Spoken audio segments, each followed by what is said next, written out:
Hey, this is April, and this show discusses psychedelics. It's intended for audiences 21 and over. Also, I am not a medical expert. If you are looking to engage with psychedelic substances, please consult your physician before doing so. Welcome back to the show. This is your host, April Pride. Today's episode is a live recording from a recent season of the Psychedelic Salon, a monthly conversation series here in Seattle and co-produced with Town Hall Seattle. We are in a particular moment. The federal government is accelerating psychedelic drug review, state psilocybin programs are running, ibogaine research is named by executive order and being federally funded, and on the ground, in clinics and emergency rooms, outpatient offices, the reality is a lot messier and more complicated than any headline is telling you. My guest for this salon on psychedelics and substance use is Dr. Nathan Sackett. He is the founding director of the Center for Novel Therapeutics at the University of Washington, an addiction psychiatrist who still sees patients. He's a clinician and someone who deliberately did not put the word psychedelic in his center's name because he's focused on creating better outcomes. And psychedelics are a frontier he wants to explore more to shape how this historically restricted group of drugs may transform the field of psychiatry and addiction. But novel means new. And while psychedelics are what's new today, he is open to other interventions as science catches up to one of society's greatest afflictions. I'm grateful to Nathan for sharing his expertise, his knowledge, and his frustrations on working at the frontier of psychedelic medicine.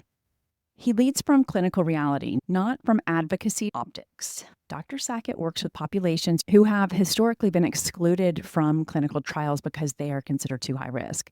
What he says about what's working, what we don't know, and what could go wrong is exactly the kind of clear-eyed perspective this conversation needs more of.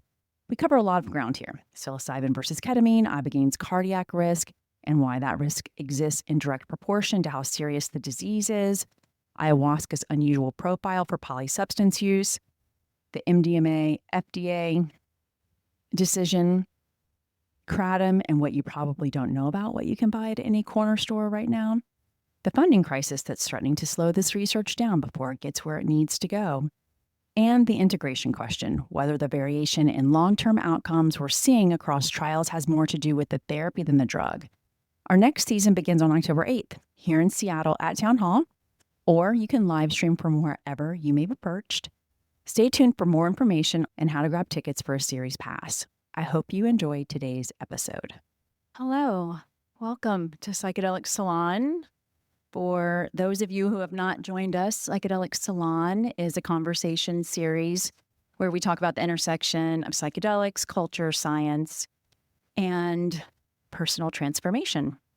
We invite clinicians and researchers and community voices to talk about where this field is headed and how it can help us personally. And tonight we are here to talk about addiction. Substance use disorder affects tens of millions of Americans, and it is been researched. We've had treatment programs for decades, and still recovery is very difficult for many. The relapse rate is very high, and the tools that we have don't work for a lot of people. So psychedelics is something that feels very promising because research has shown that it can help to loosen the grip of rigid thought patterns that keep us in the throes of our addiction. So that's what we're here to talk about tonight, is really what the research is saying and the different psychedelic medicines and how they help people to gain control over their own patterns and their behaviors. Tonight, we are here with Dr. Nathan Sackett. He is the founding director of the Center for Novel Therapeutics at the University of Washington. And I'd like to start our conversation by hearing from him how he came to this work and how he got the approval of every single dean at the University of Washington to start the center.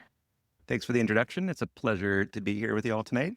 So my journey, like so many, sort of evolved out of my own clinical experience. Yeah, I was in residency in adult psychiatry here at the University of Washington and was feeling pretty disillusioned and frustrated by the limits of a lot of our treatments. And then occasionally I would see a patient who would describe going to some retreat and suddenly things were better. And that really captivated my curiosity. And that sort of led me down the rabbit hole to realize that for some people, it seems that engaging in psychedelic assisted psychotherapy is an incredibly transformative and powerful experience. And once I started to see that in patients and I started to read more about it and become more excited about it, I felt like I had to be engaged in that world if I was going to continue in this work. And so that's really what started this journey.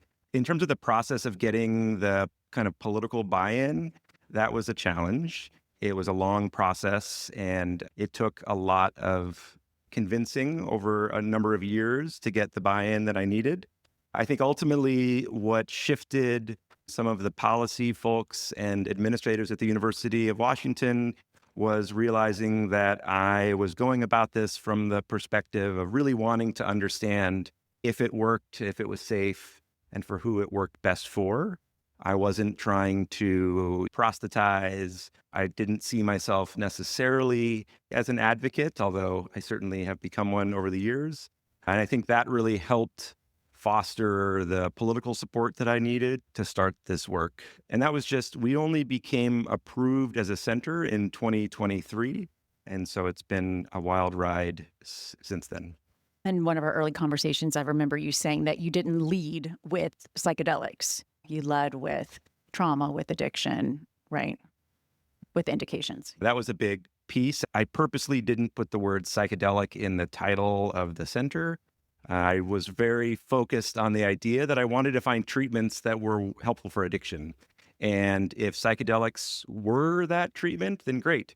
But if I saw other studies that showed it wasn't helpful, then I would pivot.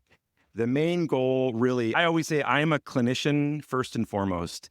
And the main goal that I have in all of this work is to find treatments. And I want more options for my patients. And I tried to make that as clear as possible. And that seemed to foster more buy-in from folks. I had the privilege of working on the center's brand, your messaging.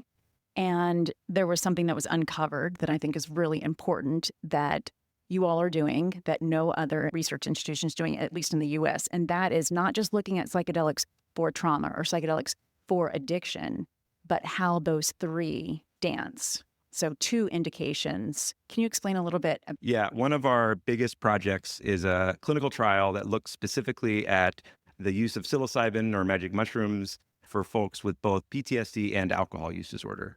And this really emerged out of realizing that if you look at most of the clinical studies to date, they have a very specific and narrow indication. And that makes sense from the scientific integrity perspective. You want to try to simplify and identify exactly what's happening to the best of your ability. But of course, clinically, that's not what we're seeing. I don't know any of my patients who just have a struggle with, say, a single substance and that's it. And the rest of their life is great, right? Most folks have depression or anxiety or trauma, or the list goes on and on. And so I really wanted to be involved in a study that started to move a little bit closer to what I was seeing in clinical practice. Pharma was never going to fund a study like this because you're not going to get FDA approval for 2 indications at the same time. So I wanted to use this opportunity to do a study that was a little bit more controversial, but I think was going to highlight and provide more real world data. And so that's what we've been working on. I remember asking, why psilocybin? Why not just ketamine? It's legal. You don't have to jump through as many hoops. I'll start out with why psilocybin. I think just from the sort of highest level, what I have seen clinically is that psilocybin seems to provide a powerful opportunity for folks to see their life from a different perspective. It allows them an opportunity to use their metacognition, if you will, step out of their own story, their own looping about their past, and envision a future that seems different. And to me, that was really powerful because it spanned the biologic components of the pharmacology with the psychological components. There's power in the intensity of that experience. And for a lot of folks who struggle with addiction and trauma and a lot of other things, the cycle that they get in can be so demoralizing and so frustrating that I was drawn to the intensity of the experience. Ketamine has potential for a lot of different things, but there's something that's more captivating to me about the experience that people have on psilocybin. The intensity, the broad nature of themes that come up for people is super powerful.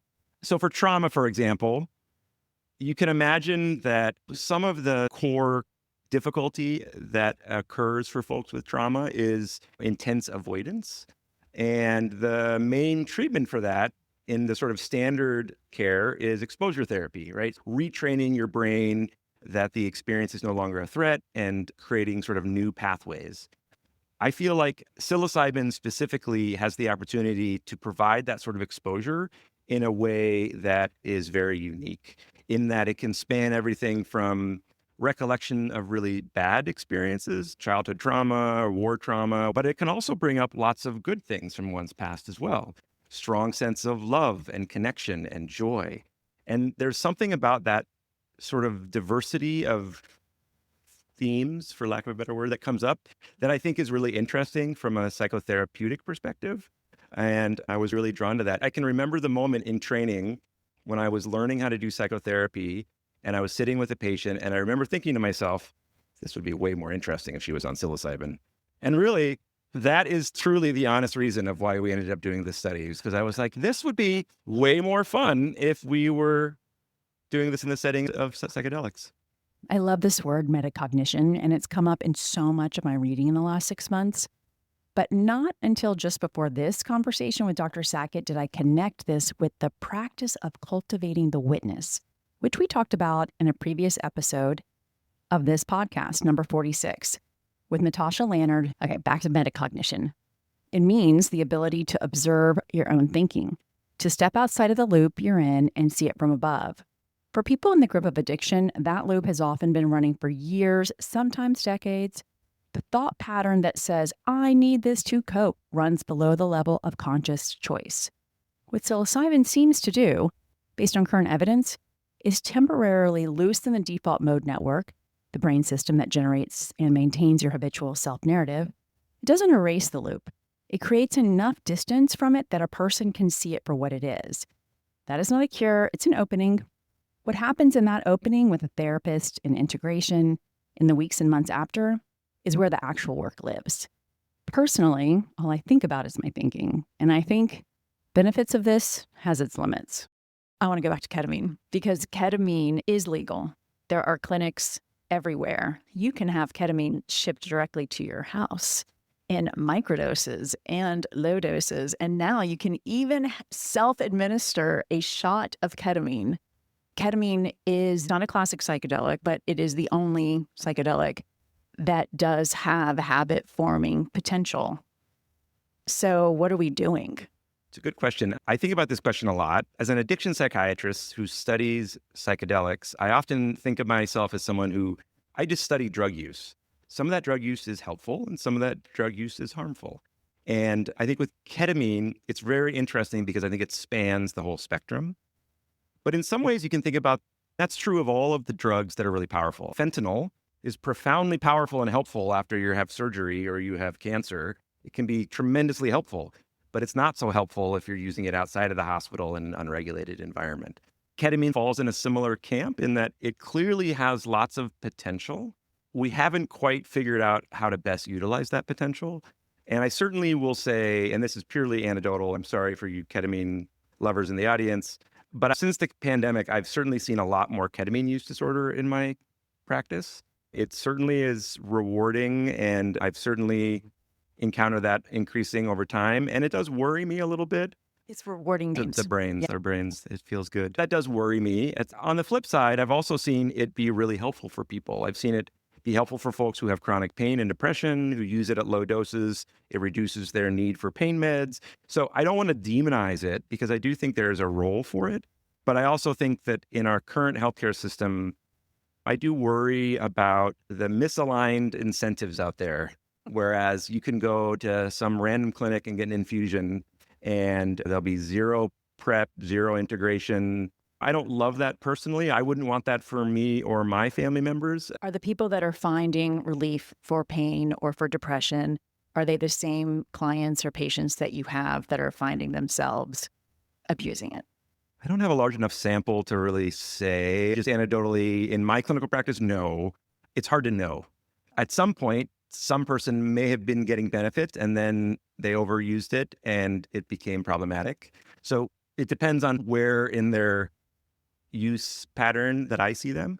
But I would say that for most folks who I see struggling with ketamine, they're also struggling with lots of other substances. It's not just an isolated ketamine use disorder. I'm in practice at the university. I work in the outpatient world and I see patients. I have two clinics. I have an addictions clinic, and then I have a clinic called the Psychedelic Education and Harm Reduction Clinic, where we see folks who are interested in learning more about psychedelics and have questions and want to know whether they should taper off their meds. Is it safe for them? And we do a consult model where we do a risk triage and give them some resources about the best sort of therapy that might be helpful based on the current evidence.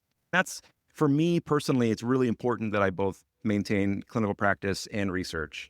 I feel like that's really important to stay grounded in that. And I would say every project that we're engaged in is rooted in some patient that I've seen. And to me, that's really motivating and important. What else have you seen with your patients since the pandemic? Certainly alcohol use disorder around the pandemic, I think really became more challenging for folks, which makes sense. It was a huge cultural stressor. People were stuck at home with their kids or their spouse that they didn't like. There was increased financial stress. I mean, all the stressors were just turned up. And so I hear the story often, which is I was drinking an amount before, I was coping okay, and then the pandemic hit. I had a lot more free time, I had more stress, and suddenly I realized it was causing some difficulty interpersonally or at work or my health. And then the pandemic, as it wind down, they try to get back to their life, and they were starting to notice more and more problems, and then they came and saw me. So certainly I would say I've seen a lot more alcohol use disorder since the pandemic. And benzos as well, benzodiazepines, Xanax, Valium. That class of medication is very challenging to stop. And pharmacologically, it's like the pill version of alcohol. So it's not surprising that I'm seeing that as well. But that's another area that I've also seen more of. More women that are having issues with benzos. I know they are prescribed at a much higher rate than men. Are you seeing that they are having more challenges with it? I can't tell you based on my panel the gender split, but that's an interesting question. On the topic of benzodiazepines, women are prescribed benzos at roughly twice the rate of men. They're also more likely to be prescribed them for longer durations. To repeat the pharmacology Dr. Sackett described, benzos act on the GABA receptors the way alcohol does, producing sedation, anxiety reduction, and physical dependence. The withdrawal can be medically serious, including seizure risk. It's also associated with cognitive changes that can look like early dementia in older women. If you or someone you love is on a benzo and wondering about tapering, that is a conversation that requires a prescriber. There are now more licensed medical providers doing med checks before psychedelic journeys, and I can refer you to a person that's right for you. You can email me. I'll link to my email in the show notes. Do not do it alone. The Ashton Manual is a widely referenced guide to benzo tapering. It's available free, online, and worth having in hand before any conversation with your doctor. Also, my 2-part conversation with Christian Rasmussen covers his benzo withdrawal and how Amanita muscaria helped him. I'll link to these episodes in the show notes. I'd like to talk about ibogaine. Ibogaine is really everywhere right now in terms of being used for substance use, and you were explaining that it's now going to be, I guess, permitted in Colorado. So what are you seeing? You're also looking at data that was provided to you by a clinic that's in Mexico to potentially design a study here at the center around ibogaine for substance use.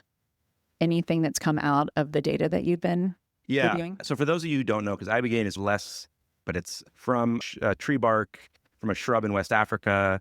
It's administered orally. It's a unique compound. The psychedelic experience lasts a lot longer than a lot of the other compounds. Sometimes people will have experiences that last up to 24 hours.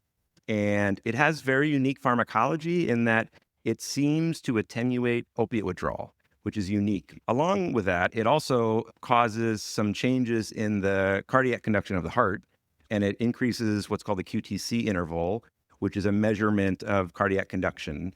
And a lot of drugs do that. That's not an uncommon thing, but it definitely does it in a way that can lead to a fatal arrhythmia. Ibogaine was experimented with in the 60s and 70s, and there was a brief period where the National Institute of Health provided some funding to study this in humans. And there was a death in the mid-90s, and that stopped all of the research. And since then, it's continued, as with all the psychedelics, there's a large sort of underground culture grew around it. And periodically, there are still deaths related to that. And so we've been analyzing cardiac data from a clinic.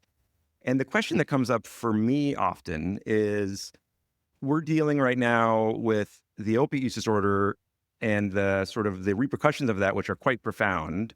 Patients are dying left and right. And so it begs this question of how much risk are we willing to tolerate when we're dealing with such a severe pathology?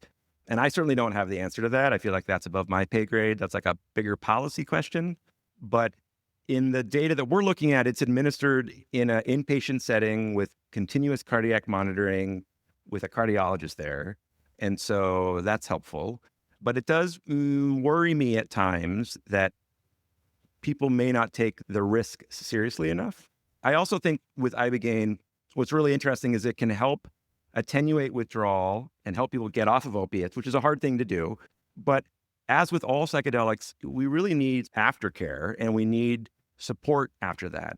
One of the challenges with doing a study with opiate use disorder is the current standard of treatment is opiate replacement therapy, methadone or buprenorphine, which are life-saving medications compared to using fentanyl on the streets. It's a stable source. It allows you to functionally stabilize to get back to your life or get back to a life. But ethically, you can't withhold standard of care that has a mortality benefit to try a new treatment. That's not going to fly. So how do we integrate this treatment into current standard of care? And what does that look like? And that's something that we're trying to wrestle with right now. I don't have the answer to that, but we've been doing a lot of thinking about that. I interviewed the founders of this clinic, the ibogaine clinic it's called Beyond in Mexico. And the next day I got a newsletter about all of the iboga is the plant that ibogaine is derived from, that's available recreationally, that's being sold at doses that are recreational doses. Can they have cardiac? They can have a cardiac. Yes, yeah, absolutely. Yeah, I would not recommend recreationally using ibogaine. Yeah, I would not do that. The cardiac risk Dr. Sackett mentioned is substantive and cannot be predicted among a healthy pre-screened patient population. The QTC interval is a measure of how long it takes the heart's ventricles to reset between beats. When ibogaine extends that interval significantly, the heart becomes vulnerable to a life-threatening arrhythmia. This is why every serious ibogaine protocol includes a baseline EKG, cardiac screening, and continuous monitoring during the session. The clinical setting Nathan is reviewing data from, Beyond in Mexico, operates with the cardiologist present for that reason. People pursuing ibogaine outside of that level of oversight are running a genuine cardiac risk. The iboga plant, available in some supplement and ceremonial markets, contains the same active compound. I want to be direct. If you or someone you love is considering ibogaine for opiate use disorder, the cardiac screening is not optional. It is the difference between a high-risk intervention with clinical support and a dangerous one without it. Check out episode number 117 of this podcast to learn more about ibogaine treatment from the co-founders of Beyond, the Mexican clinic from which Dr. Sackett's center is studying data. What other psychedelics are you considering for upcoming trials? I'm particularly interested in ayahuasca. Okay. Ayahuasca, I think the active component of ayahuasca is DMT. It's a brew that's mixed with a vine to reduce its breakdown in the body and allows it to last for a number of hours, and it can be absorbed orally. It is a unique compound in that it seems, particularly for alcohol use, but for other substance use disorders as well, to really reduce people's cravings quite intensely. And that is something that I've been very interested in. And I'm hoping that right now we're collecting data from an ayahuasca retreat center in Costa Rica called Saltara, and we're analyzing a bunch of data from people who go there. And we're hoping to use some of that data to design some sort of study where we can follow people longitudinally and see how that changes people's relationship with substance use thereafter. That's probably one of the things that I'm more excited about right now. Ibogaine also helps to reduce craving. Or is the mechanism of action different for ayahuasca? Or we don't know. They're pharmacologically different, but in terms of the mechanism that leads to reduction in craving, we really don't know at this point. But I'd be curious to find out. And I'd also be interested with ayahuasca in particular. One of the indications that I really want to explore is polysubstance use. Again, none of my patients are just using a single substance. That doesn't really happen. So I would be interested to see if there's some sort of trans-diagnostic utility in using something like ayahuasca for folks who are struggling with a variety of different compounds. And I suspect strongly that it would be helpful, again, when it's paired with the right therapy and aftercare. And again, there's lots and lots of questions that still need to be answered, but that's the hope. The New York Times just came back, the editorial board, and said that they were reconsidering their support of legalization of cannabis after now that it's been legal for 10 years and we're seeing a higher rate of cannabis use disorder. That was something that you and I connected on a few years ago. Do you feel like there could be a similar trajectory with the, it feels flippant discussion around psychedelics being a panacea for so much? Are you concerned? Yeah, I think cannabis is an interesting sort of case study of all of this, where if you look at cannabis legalization, it initially started out as a medical model, if you remember, that people who had glaucoma or cancer could get a card, and then it somehow slithered its way into recreational use, all of which is fine. And yet, despite that, we are certainly seeing more problems related to high potency cannabis. And I certainly have seen increases in numbers of kids who have been using high potency products and ended up in the emergency room. And so certainly that has left, I think, a bad taste in a lot of people's mouths. You don't know what you don't know. And I think that some of the hesitancy among my colleagues is rooted in what they've experienced with cannabis. Similarly with opiates too. I know a lot of physicians who are older than me, including my chair, who tells me this story about how he was told if he wasn't prescribing opiates to everyone who described having any pain on the pain scale, then he was being a terrible doctor. And we all know where that got us, right? So I think there's legitimate concern from a lot of folks that are we being too cavalier? Are there unknown risks? Which I can appreciate. I think they're important questions to ask. I think that my current read on the data is that, and obviously I'm biased, right? I'm a doc, so I'm very biased. I look at it through the lens of a medical intervention, but I do think I would like to see psychedelics utilized in a clinical environment. And I do worry at times about, I guess what I don't want to see is I don't want to see people buying ibogaine or psilocybin at a corner store. Not right now anyway, because I feel like we're still at a point where if there's a few bad outcomes, that could significantly change the trajectory of this work right now. It still feels a little bit tenuous. And so I certainly am someone who's advocating for making sure that we know what we're getting into and making sure that we are doing this thoughtfully and that we're doing this with some sort of plan. But there are so many questions that we need to answer. And that's challenging because we're also facing a lot of desperation for a lot of people. And the sort of hope that psychedelics seem to provide for a lot of people is palpable and exciting. And there's a long ways to go before this is ready, I think, for prime time. But it doesn't matter. People maybe not be getting it at a corner store, but they're finding medicine. They're not necessarily getting the education that they need that goes with it. Maybe asking ChatGPT. This also has happened with cannabis where it just became legal. Yep. We had no research to understand what high potency THC was doing to the human brain. Yep. And that it would create more of an opportunity for a habit forming behavior. So what do you do in this in-between period? Because there is a message that's not getting out there. Not that I think psilocybin is habit forming. We know that's not going to be an issue.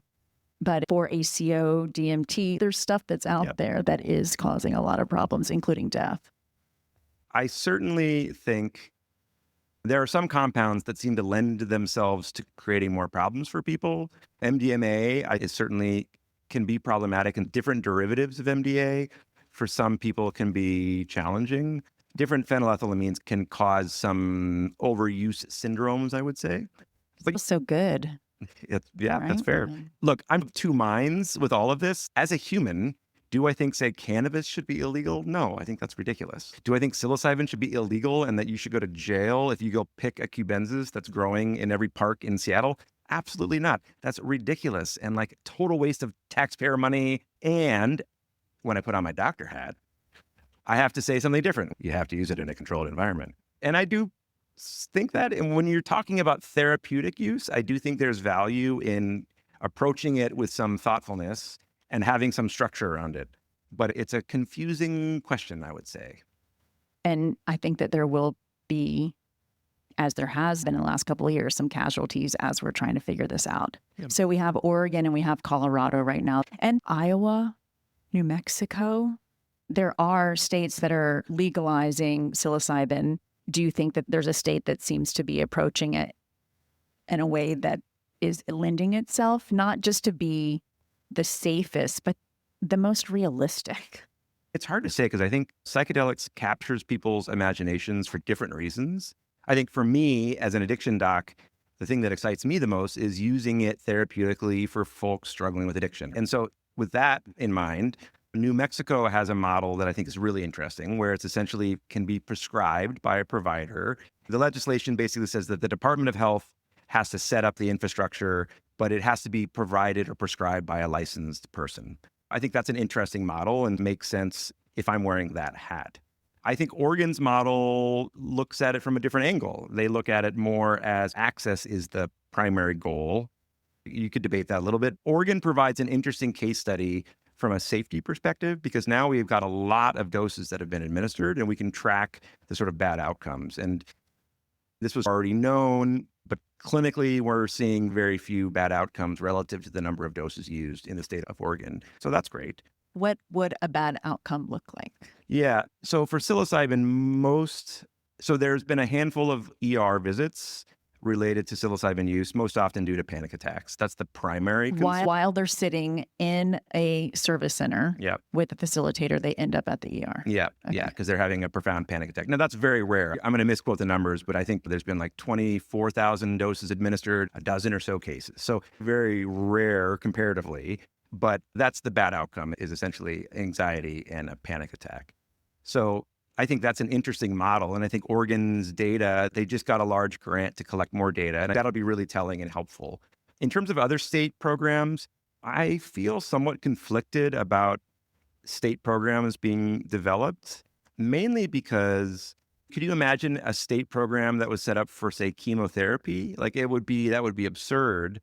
And yet for some reason, we feel like this is something that sort of sidesteps or doesn't necessarily take it as seriously, perhaps, as it should. I don't know. I'm still trying to wrestle with these different state programs. I know in Washington, there's been a big push to create a program. And honestly, especially with the phase 3 data that recently came out with Compass, it's likely going to be rescheduled and probably legalized here soon. And so I wonder about the fate of these state programs once it's FDA approved and what that's going to look like. It'll be an interesting couple of years for sure. Your research, are you using a synthetic derivative like Compass?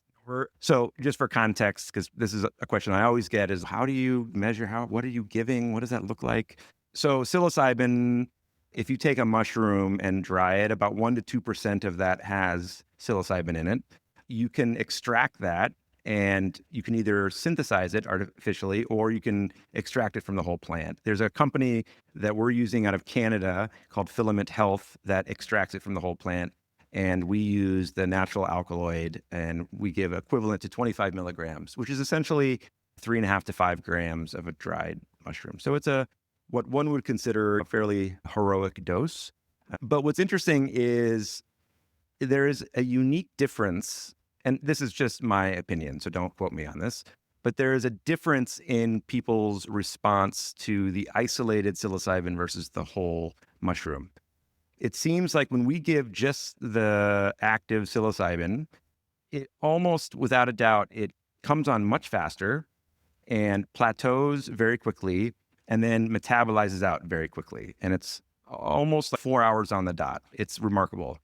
Compared to someone who eats the whole mushroom where there's a bunch of other alkaloids in there. There's the chitin, there's other proteins. It seems to be a slower onset and then a slower off ramp.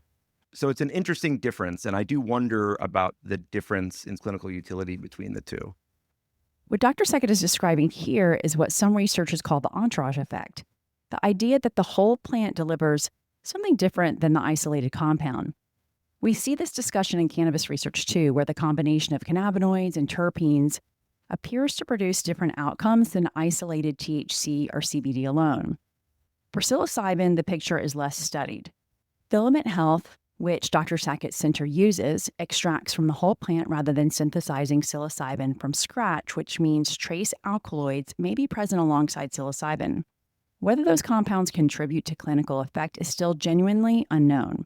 This is one of many questions the field has not yet answered, and it is a meaningful one when evaluating trial results across different compounds and delivery methods. Some research does suggest that there is more benefit when working with a whole plant extraction versus an isolated synthetic compound. Before we get to audience questions, I'd like you to talk about the trial that you're currently recruiting. We're doing a trial for veterans and first responders with PTSD and alcohol use disorder.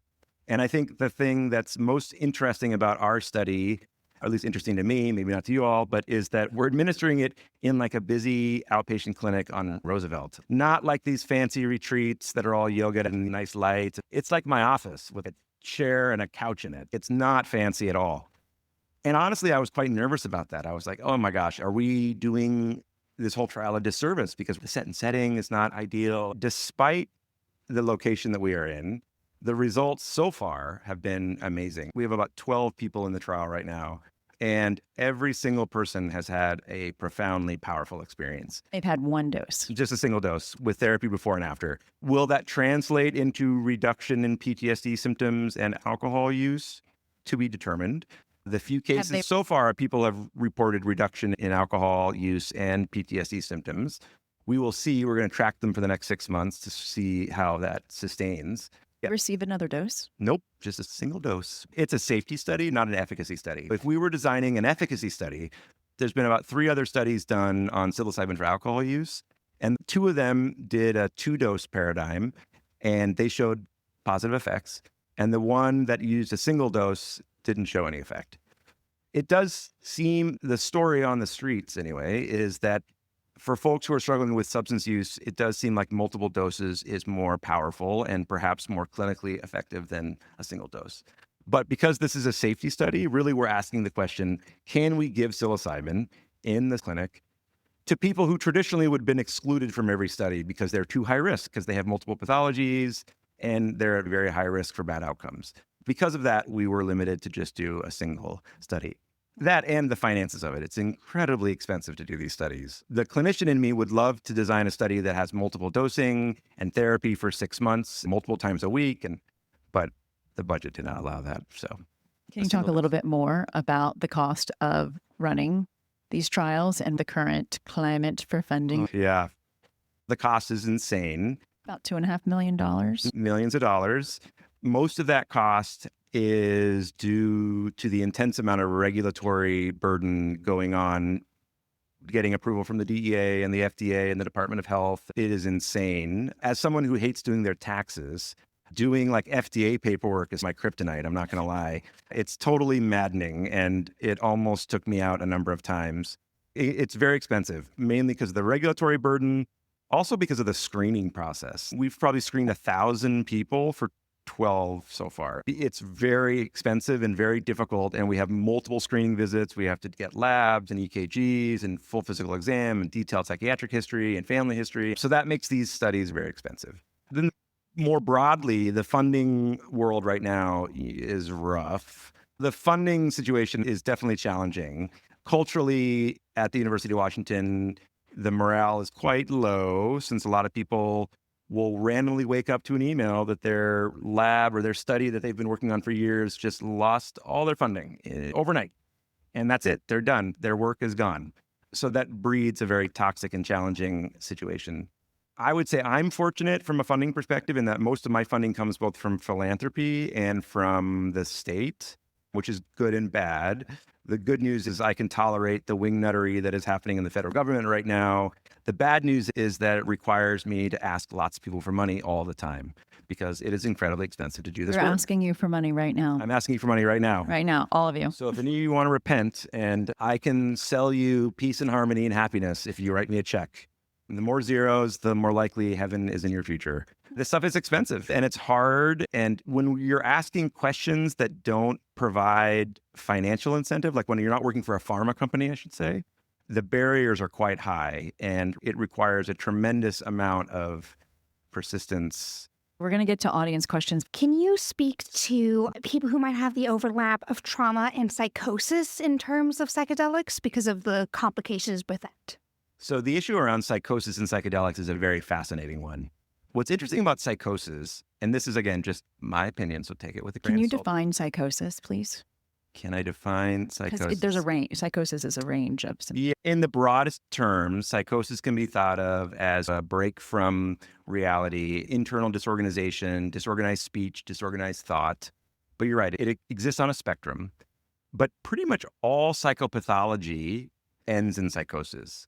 So what's interesting about that question is that it begs the question around when is the best time to intervene? Because depression, anxiety, trauma, PTSD, everything, when in its extreme form, will often end in a psychotic state. And as it pertains to psychedelics, the concern around psychosis is that there are some people who carry a strong genetic load for, say, schizophrenia or bipolar disorder. And if they experiment with psychedelics, or if they have any really stressful experience, that can trigger the expression of a psychotic illness. Because of that, we have been screening out people with psychosis. And so we don't have a lot of good data. That said, in Europe, there are a couple of groups who are starting to examine this in more detail and administer psychedelics to people who have psychotic illnesses to start to better understand if there's a role for psychedelics and folks who experience psychosis. It's a very active area. And that's a long-winded answer to your question to say we don't know. Most psilocybin trials report strong outcomes at 6 to 12 months, but integration protocols vary widely across research sites and aren't yet standardized. Do you think some of the variability we see in treatment durability could be driven by differences in integration models rather than the drug itself? And is anyone currently collecting comparative data on integration protocols to understand how much they influence long-term outcomes? That's a great question. Yes. The short answer is yes. Look, this is just my view around integration. It's no different than any other therapy. You see a wide variety of outcomes in therapy because you're dealing with humans, and humans are intrinsically confusing and complicated. The same thing is true in integration therapy. Some integration therapy is going to be amazing because of the relationship, because of the personality structure of the therapist and the participant. There's a bunch of different factors. Certainly, the integration therapy is a big factor. There's a group in Montreal doing some really interesting work at different integration models and trying to better understand and study that with a little more specificity. And so I'm hoping that we get more data here soon. But it's safe to say that with all of these interventions, the outcomes are going to be better if you have good psychotherapy. And that's probably true of every intervention in psychiatry. If you have a therapist that you like and you guys are doing good work, then you're going to probably get better faster with or without the drugs. Yeah, that's my opinion on that. I was wondering if you could address the NMDA or ecstasy with PTSD. I thought it was getting close to FDA approval, and then they pulled. Yeah, you're asking about MDMA and the FDA approval process that got pulled. We were very close to approval for MDMA for PTSD. MDMA has, I think, a very strong potential to really help people who struggle with PTSD. The challenge that came up around the FDA approval process was complicated, and this is a gross oversimplification, and probably some of you or many of you in the room know more about it than I do. But my understanding is that there was essentially some findings when they started to analyze the data where there was some missing data, some gaps. And I think the bigger question that came up for the FDA is not designed to regulate therapy. This intervention used a form of therapy, and the FDA didn't really quite know what to do with that. Similarly, you're dealing with a traumatized patient population You're giving them a compound that makes them susceptible to boundary violations. And it turns out in some of these trials, there were some boundary violations that weren't reported initially that came out after the fact. So it undermines some of the credibility of some of the studies. They are now redoing some of those studies, and there's a hope that it'll be reevaluated. That's where we're at. I want to say something just because you just said when people are doing work with their therapist, good work will come out of that. Yet the FDA does not regulate therapy, and they're trying to take the therapy out of psychedelic therapy and just regulate the medicine. What's going on? Yeah. To me, that's just a function of there's no infrastructure or standard model of how would one regulate psychotherapy given the dynamic nature. I don't know what that would look like, but I think because of the limitations of the regulatory status, most pharma companies are trying to essentially reduce the impact of the psychotherapy, which is a shame. Hi, you've discussed a lot of different psychedelics today. Do you foresee a future where different people in different situations are being prescribed different psychedelics? Or do you think we're going to find that one specific psychedelic works best for a lot of different clinical applications? I suspect that there's going to be a range of different compounds that are going to be better suited for certain disorders for different reasons. For example, MDMA, if you think or conceptualize PTSD as one of the unintended outcomes of PTSD is sort of a difficulty with feeling joy or pleasure. And people will often describe feeling hollow and empty and apathetic. I think MDMA has a real opportunity to allow people to feel joy and pleasure and the whole spectrum of emotions that generally they don't feel. And so I think MDMA, is particularly well suited for something like PTSD, whereas psilocybin, at least where the evidence stands currently, it seems like it's well suited for depression, the ruminative depression that people struggle with. We see a world where there's going to be a range of different psychedelics that hopefully will also be studied with a range of different psychotherapies and other aftercare programs. I use the word psychotherapy broadly. It could be peer-based groups, it could be group therapy work, it could be a variety of things. But I do think that combination, I think there'll be a number of them based on different indications. I don't really understand the difference between ayahuasca and psilocybin. And you mentioned another counterpart from Africa. How does that affect our bodies? And is there a plus or minus to those? So the first question is the difference between ayahuasca and psilocybin. So psilocybin is derived from a mushroom. Ayahuasca is a combination of plant that has a chemical called DMT in it, which is also closely related to psilocybin, and another vine that allows that DMT to be absorbed in the body. From an experiential perspective, they're not profoundly different. The altered state that one enters with ayahuasca and psilocybin, you could say they approximate each other in certain ways. There's definitely differences in terms of the experience, but they both act on similar receptors in the brain, a specific serotonin receptor, that then have downstream effects. The third one we mentioned was ibogaine, which is an alkaloid from a plant out of West Africa that's not as popular in kind of mainstream culture right now. It has a totally different pharmacology than ayahuasca and psilocybin. That pharmacology is still being explored. We don't really know why it does what it does because it doesn't seem to act on serotonin receptors, which is interesting.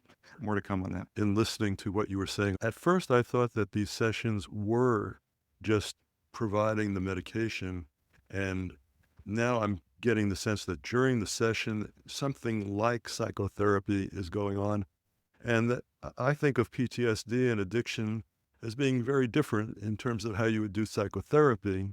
What you were thinking is about what's happening with the therapy, with the medication. That's a great question. So just to clarify, when we're talking about the use of these compounds, we're talking about it in the context of psychedelic-assisted psychotherapy, which most traditionally looks like you have a therapist and you meet with them like you would any other therapist, and you meet them a number of times weekly to get to know each other, build trust, build rapport, talk about whatever problems or concerns one has.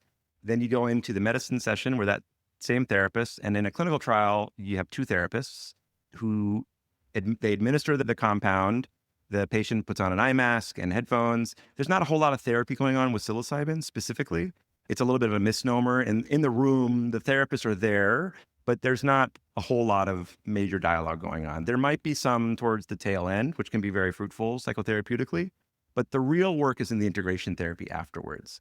And the way that I conceptualize it is there's something I think really powerful about having this unique and sometimes scary, sometimes overwhelming experience with your therapist in the room. And then afterwards, you got through it together and it bonds you in a unique and powerful way. And then you do the therapy afterwards for integration. And integration therapy is just a fancy way of saying, what the hell just happened? And how do you make sense of all of that? And how can you, in any of the lessons that perhaps came up for you, how can you translate that into meaningful behavioral change or whatever it is that you're trying to address?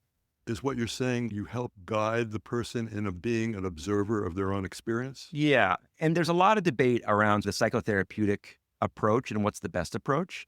And just like in the field of psychotherapy, there's huge debates about what's the best approach for what person. The same exists in this space. I would say the psychotherapy that we're administering is based on historical psychotherapy techniques that's really based on MDMA psychotherapy, which is more about low impact therapy. It's about going internally, reflecting. It's not super directive. It's pretty hands off and driven. The themes that come up are really driven by the participant, if that makes sense. But that's not necessarily like the best way. I think there's still a lot to be learned about what's the best combination and what that looks like. Can you talk a little bit more about using psilocybin to treat other mental health challenges like ADHD and depression, and whether we're approaching a point where it's becoming more mainstream, or is that quite a ways off? For psilocybin, it depends on what it is that you see as mainstream. I guess I think of mainstream as FDA approval, which we are approaching a period where it looks like Compass will probably be FDA approved in the next year and a half for depression, most likely. ADHD, there's not a lot of studies, to my knowledge, looking at psilocybin for ADHD, but I can imagine a day where I'm sure there'll be lots more to come. But I would say depression is probably the indication that is the farthest along in terms of the pipeline. Is it years away, or is... Probably about a year and a half, I would say. Don't quote me on that. But yes, probably somewhere around that time. There is a pharma company looking at LSD for ADHD, pretty sure. Finium, I think they're doing also for generalized anxiety disorder. There's a few other indications. They're in phase 2 studies. I am familiar with that. That's shocking to me that LSD has made it this far in the pipeline, given the duration. 8 hours, that's a long time. But they're Frankensteining all of these compounds. You don't even hallucinate. What safeguards do you think are necessary when introducing psychedelics to people with a history of addiction or with long-term sobriety? I think that's a great question. It's very captivating for people who struggle with addiction to feel excited at the idea that a drug got me into this problem and a drug is going to cure me of this problem. I think the safeguard that is going to be necessary is for people to really understand the role that psychedelics play in treatment. I think that if you look at kind of mainstream media or read the New York Times a lot, it sounds as if psychedelics are curing everything under the sun. And I spend most of my time telling people, particularly those who are interested in using it for substance use disorders, that is not the case at all. To me, I see psychedelics as a sort of accelerant. They amplify the therapeutic work if you have a therapist and if you are engaged in sort of recovery activities, then psychedelics may increase your motivation and they may allow you to further engage in that work. But if you don't have that work around you, then it's recreational use, which again, that's fine, but let's call it what it is. Let's not say it's therapeutic when it's recreational. In terms of safeguards, I think that expectation management is key and that psychedelics aren't going to allow you to sidestep putting in the work, right? Addiction is a behavioral syndrome that evolves over many years. And it takes a long time to change those behaviors. And psychedelics may allow you to feel profoundly excited for those changes, but you still got to put in the time and the work. I think that's probably the biggest safeguard that I would advocate for. Little Saigon, 12th and Jackson, Fentanyl, Seattle. How do you see psychedelics supporting people on the streets? I don't know. That's a huge question. We got to first figure out like how to use these compounds, when to use these compounds, for who to use these compounds, under what circumstances.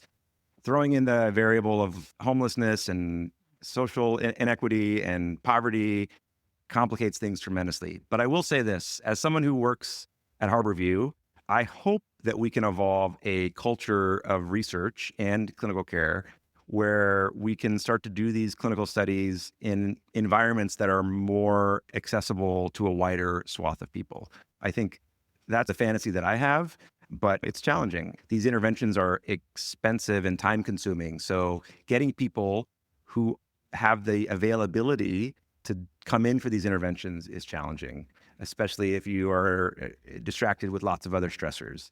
I hope that someday it'll be helpful for folks who are struggling with opiate use on the street, but I think it's going to be more than psychedelics that are going to be needed to help a lot of folks. Many people exploring psychedelics for addiction recovery come from the abstinence-based traditions, while others don't. How do you think the field can responsibly integrate psychedelic therapy without dismissing the value of long-term sobriety to people whose safety depends on it? One of my pet peeves is when proponents of psychedelics use the failings of our system as their primary evidence of why we should be doing psychedelics. In my opinion, again, as a doc, obviously I'm biased, we need to find ways to integrate psychedelics and its care into broader treatment paradigms. And I think it's going to look very different depending on the culture and the blend there. Many people who have moved away from opioids are now using kratom as a harm reduction tool for those considering ibogaine treatment.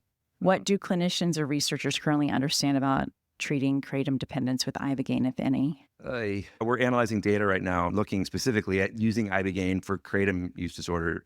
Do you all know what kratom is? Okay. So kratom is a plant derived from Southeast Asia that in its native form has a small amount of a compound called 7-hydroxymetagonine, which is essentially an opiate.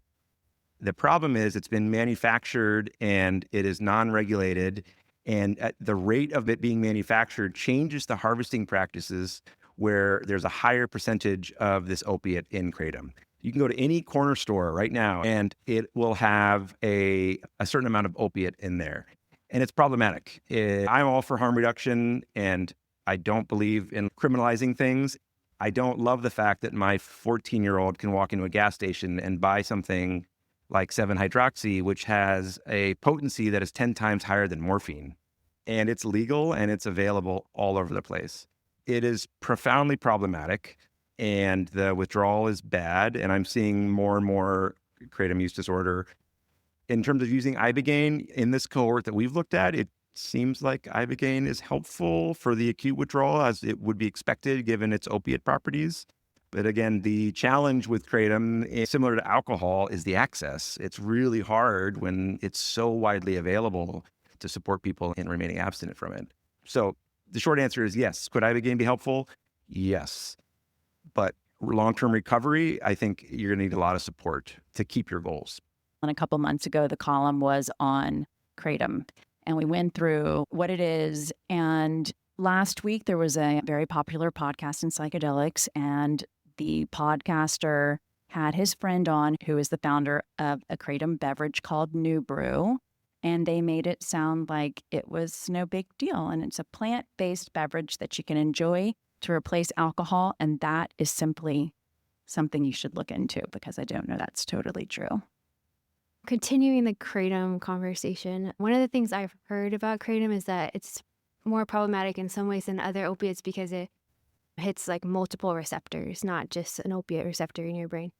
And I'm curious, that probably has interactions with other substances, but it's hard to find information about that. So what are trusted sources you could go to find out, is serotonin syndrome a risk when you're mixing kratom and ibogaine? That's a very good question. In terms of trusted, there's not a lot of, I don't know of any specific source off the top of my head of a place to go to look at something like kratom. Arrowwood would? Arrowwood, Blue Light, those user forums are always an interesting source of information, some good, some bad. Unfortunately, I can't think of anything specific that would address that beyond just the normal user forums that probably a lot of us already go to. If you're not familiar with Arrowwood, EROWID, you might want to start there. It's a good place to start. There's not a lot of drug interaction studies on kratom. And so I know that I've looked at the literature and a lot of it's just like single case reports. And there's not a lot of good reviews as far as I know. I'm sorry, I can't be more helpful. Thank you for asking about kratom. I've known about it since 2007.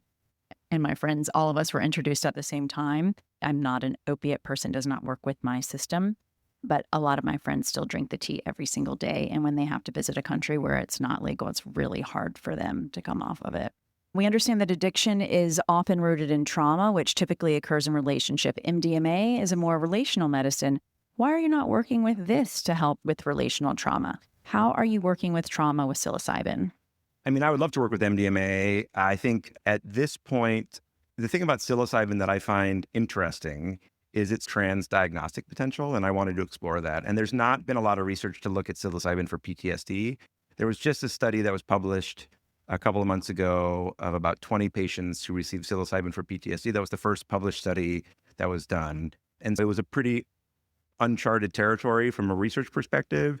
And I was particularly interested in the alcohol PTSD dysfunctional relationship that occurs. And I felt like the data was quite compelling for alcohol use disorder. And I wondered if that would extend into PTSD. That's really what drew me to that combination. Moving forward, I think MDMA is a super powerful and interesting compound and has a lot of potential. And for whatever reason, I find myself drawn more to psilocybin, ayahuasca, and ibogaine. I don't really know why.